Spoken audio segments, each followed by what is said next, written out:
Shabbat Shalom and Chag Sukkot Sameach. When I was in college, I remember walking by a sukkah on campus one evening in October.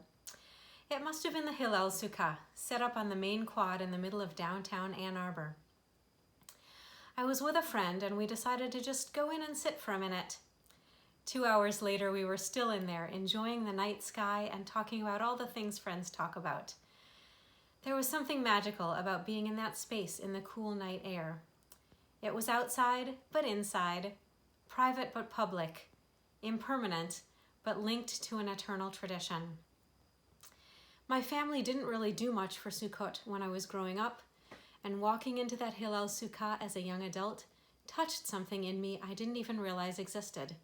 Something deceptively simple got tucked into my soul that night. I felt at home in a place that I'd never been, in a place that would be gone in a week. The duality of that feeling, the homecoming and the impermanence mixed up together, has made Sukkot one of my favorite holidays ever since.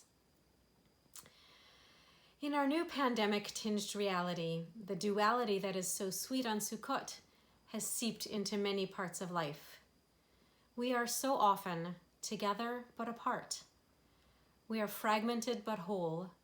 We are afraid and tired, but we keep moving, keep pushing, like Rav Claudia taught us on Rosh Hashanah. Sukkot is one of our fixed times for God, Mo'adei Adonai. The Torah reading we study this week gives us instructions about Sukkot. Seems pretty straightforward, and as is sometimes the case in our Torah, we get the description twice in a row. But there's nothing extra in Torah. No such thing as a mindless repetition.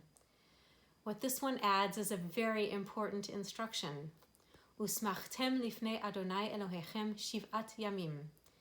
You shall rejoice before God for 7 days. It's not so easy to rejoice for 7 days when it feels like the world is crumbling at your feet.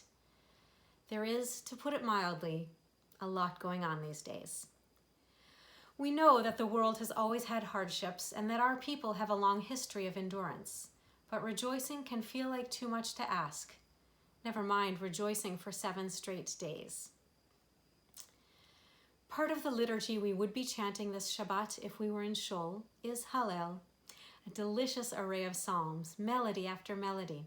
A lively Hallel can lift you up like a rocket. But in the midst of all the rejoicing of Hallel, we have these plaintive words. Min hametzar karati ya. From the narrowest place, I called out to God.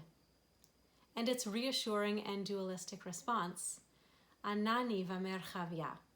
And God answered me from the expanse. Rabbi Steve Silberman, my sister's rabbi in Mobile, Alabama, taught me that Min HaMetzar is there to teach us that even in the midst of rejoicing, there are people who can't get there, whose inner life in that moment just won't allow for joy, and all they can do is call out for help. We've all been there at one time or another, all had that experience of being surrounded by a joy we can't quite access for ourselves.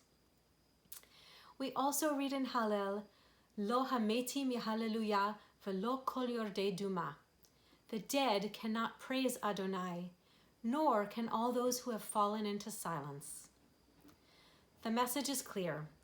We should praise God while we can, while we are alive, before our very voices are silenced. Sukkot reminds us that even amidst impermanence and uncertainty, there can be joy. These temporary structures we build are, after all, meant to recall the years we spent wandering the desert, getting to know God and getting to know ourselves as a free people. Those years were surely full of hardship and drudgery, much as the current time is. Yet, Sukkot is Zman Simchatenu, the time of our joy. When Shabbat falls in the middle of Sukkot, we would normally read the book of Kohelet. Alas, we'll have to wait a week, as Kohelet is read on Shmini Atzeret this year. But let me give you a sneak preview. The message of Kohelet is that the wise and the foolish, the kind and the wicked, the joyful and the morose, all come in time to the same end. There's no guarantee that good behavior carries a reward, nor that bad behavior will be punished. Nothing makes sense. Life is full of uncertainty and dread. All is vapor, impermanence. We are told simply that a person's ability to enjoy the pleasure before them is a gift from God. The present moment is all we have. Let us savor it with whatever joy we can muster. Shabbat Shalom.